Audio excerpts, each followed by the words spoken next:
समय समय पर अपनों ने मुझे इतिहास से मिटाया, न जाने कितनी सरकारों ने मुझे रुलाया। पुरखों से विरासत में मिली धरोहर को हमने उजड़ते हुए देखा। सदियों से लखीमपुर खीरी के प्राचीन स्थलों को मिटते हुए देखा। किसकी नजर लगी इस शहर की आबो हवा को? कोई क्यों नहीं पूछता हाल मेरे सुंदर जहां का। हम बाघों के घराने हैं, उत्तर प्रदेश के सबसे बड़े ठिकाने हैं। मुझे मजलूम ना कर, तुम्हारे अपने सियासी बहाने हैं।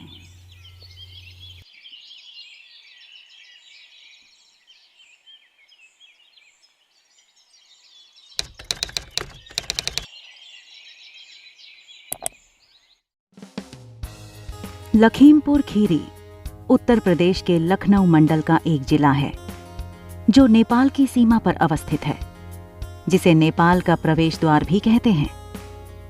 जिले का मुख्यालय लखीमपुर शहर में स्थित है और राज्य में क्षेत्रफल की दृष्टि से सबसे बड़ा जिले का तमगा लिए है। यह जिला दुधवा नेशनल पार्क के लिए प्रसिद्ध है, जो उत्तर प्रदेश का एकमात्र राष्ट्रीय उद्यान है। यहाँ बड़ी संख्या में दुर्लभ और लुप्तप्राय प्रजातियों का बसेरा है, जिनमें बाघ, तेंदुआ, हिरण, बंगाल फ्लोरिकन आदि शामिल हैं। तराई जिला होने के नाते यह हरे भरे दृश्यों और कई नदियों के साथ प्राकृतिक संसाधनों से समृद्ध है। जिले की ऐतिहासिक श्रुतियां इस स्थान को हस्तिनापुर की चंद्र जाति के शासन के अंतर्गत शामिल होने की ओर इशारा करती हैं और अनेकों स्थान महाभारत के एपिसोड से जुड़े हैं। कई गांव आज भी मौजूद हैं, जहां प्राचीन टीले मिले हैं, जिनमें मूर्तिकला के टुकड़े पाए गए हैं। बाल्मीकर बरखर और खैरलागढ़ सबसे उल्लेखनीय हैं। एक पत्थर का घोड़ा खैराबाद के पास पाया गया था, जो 4वीं सदी में स्थित समुद्रगुप्त के शिलालेख को दर्शाता है। मगध के राजा समुद्रगुप्त ने अश्वमेध यज्ञ का आयोजन किया था, जिसमें एक घोड़े को पूरे देश में स्वतंत्र रूप से घुमाने के लिए छोड़ दिया था, जिसके माध्यम से राजा की शक्ति का प्रदर्शन किया जा सके और उनकी विजय के महत्व को रेखांकित किया जा सके। घोड़े की पत्थर की प्रतिकृति अब लखनऊ संग्रहालय में सुरक्षित है। लखीमपुर खीरी का उत्तरी भाग राजपूतों द्वारा 10वीं शताब्दी में रखा गया था। मुस्लिम शासन धीरे धीरे इस दुर्लभ और दुर्गम क्षेत्र में फैल गया। 14वीं शताब्दी में उत्तरी सीमांत के साथ कई किलों का निर्माण किया गया, ताकि नेपाल से हमलों की घटनाओं को रोका जा सके। अवध के नवाबों के तहत 17वीं सदी के बाद का इतिहास व्यक्तिगत शासक परिवारों के उत्थान और पतन का है। वर्ष 1801 में जब रोहिलखंड को अंग्रेजों को सौंप दिया गया था, तब इस जिले का कुछ हिस्सा अंग्रेजों के कब्जे में आ गया था। लेकिन 1814 से 1816 के बीच हुए एंग्लो नेपाली युद्ध के बाद इसे अवध में बहाल कर दिया गया था। 1856 में अवध के अस्तित्व में आ जाने से वर्तमान क्षेत्र के पश्चिम को मोहम्मदी और पूर्व को मल्लानपुर नामक जिले में बसाया गया था, जिसमें सीतापुर का हिस्सा भी शामिल था। 1857 के भारतीय विद्रोही में मोहम्मदी उत्तरी अवध में भारतीय स्वतंत्रता आंदोलन के प्रमुख केंद्रों में से एक बन गया। शाहजहांपुर से शरणार्थी 2 जून 1857 को मोहम्मदी पहुंचे और 2 दिन बाद मोहम्मदी को छोड़ दिया गया। अधिकांश ब्रिटिश पार्टी को सीतापुर के रास्ते में गोली मार दी गई और बचे लोगों की मृत्यु हो गई, या कुछ दिनों बाद लखनऊ में उनकी हत्या कर दी गई।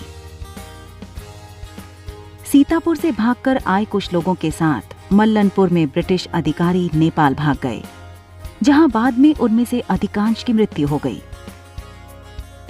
अक्टूबर 1558 तक ब्रिटिश अधिकारियों ने जिले पर नियंत्रण पाने के लिए कोई अन्य प्रयास नहीं किया।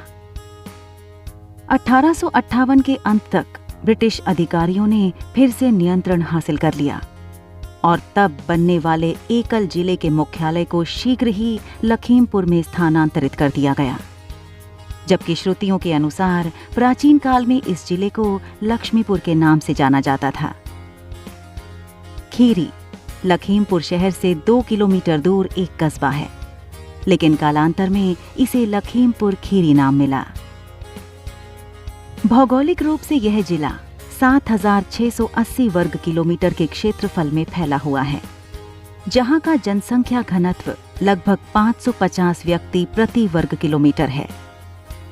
लिंगा अनुपात की बात करें तो लगभग प्रति 1000 पुरुषों पर 900 महिलाएं और साक्षरता दर 61% के आसपास है। यहाँ मुख्यतः हिंदी भाषा के साथ हिंदी परिवार की उपभाषा अवधी भी बोली जाती है। लखीमपुर खीरी अपने उत्तर में नेपाल, दक्षिण में हरदोई जिला व पूर्व में बहराइच तथा पश्चिम में शाहजहांपुर और पीलीभीत जिले के साथ अपनी सीमाएं साझा करता है। हिमालय की तराई से सटे होने के कारण लखीमपुर में कई नदियों का प्रवाह क्षेत्र है, जिनके नाम क्रमशः शारदा, घाघरा, कोरियाला, उले, सरायन, चौका, गोमती, कठन, सराय और मोहन प्रमुख हैं। पालिया हवाई अड्डे के नाम से जाना जाने वाला हवाई अड्डा लखीमपुर खीरी में पालिया कलां में दुधवा राष्ट्रीय उद्यान के पास स्थित है और यह लखीमपुर शहर से 90 किलोमीटर दूर, जबकि निकटतम अंतर्राष्ट्रीय हवाई अड्डा अमौसी अंतर्राष्ट्रीय हवाई अड्डा लखनऊ है और शहर से 135 किलोमीटर की दूरी पर अवस्थित है।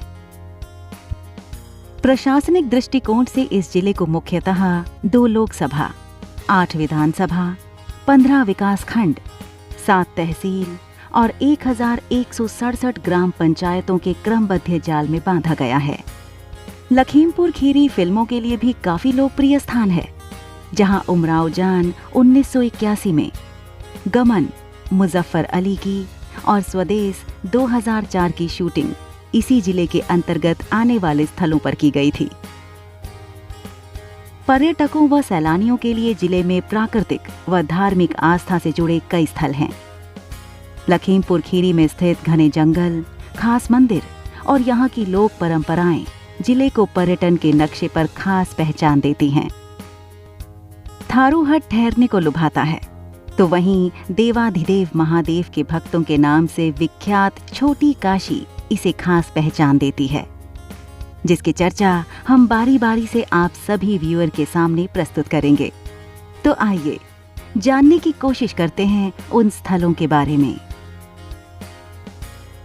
दुधवा नेशनल पार्क 1 फरवरी 1977 ईस्वी को दुधवा के जंगलों को राष्ट्रीय उद्यान बनाया गया। कुछ ही सालों बाद किशनपुर वन्य जीव विहार को इसमें शामिल करते हुए इसे बाघ संरक्षित क्षेत्र घोषित कर दिया गया। यहाँ बाघ सहित विभिन्न वन्य जीवों की लाखों प्रजातियां निवास करती हैं। गोला गोकर्णनाथ शिव मंदिर मुख्यालय से करीब 35 किलोमीटर दूर भगवान शिव के मंदिर के चलते गोला गोकर्णनाथ को छोटी काशी के नाम से भी जाना जाता है। लिलौटी नाथ मंदिर शारदा नगर मार्ग पर स्थित लिलौटी नाथ लखीमपुर से 9 किलोमीटर की दूरी पर स्थित है। माना जाता है कि इस मंदिर में स्थित शिवलिंग की स्थापना महाभारत काल के दौरान द्रोणाचार्य के पुत्र अश्वत्थामा ने की थी। मेंढक मंदिर ओयल लखीमपुर से 13 किलोमीटर की दूरी पर सीतापुर मार्ग पर स्थित इस मंदिर का निर्माण 1870 ईस्वी में करवाया गया था। यह मंदिर भगवान शिव को समर्पित है।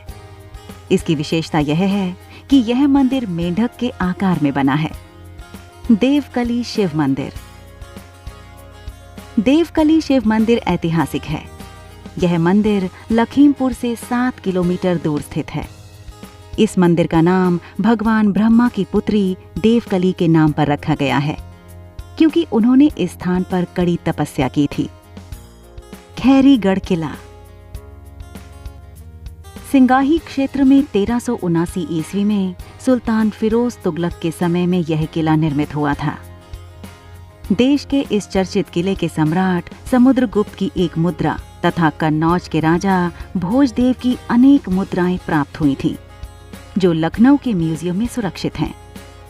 उपर्युक्त पर्यटक स्थलों के अलावा जिले में स्थित गजमोचन मंदिर, मां संकटा देवी व भुई फोरवनाथ का प्रसिद्ध मंदिर आदि भी पर्यटकों को आकर्षित करते हैं।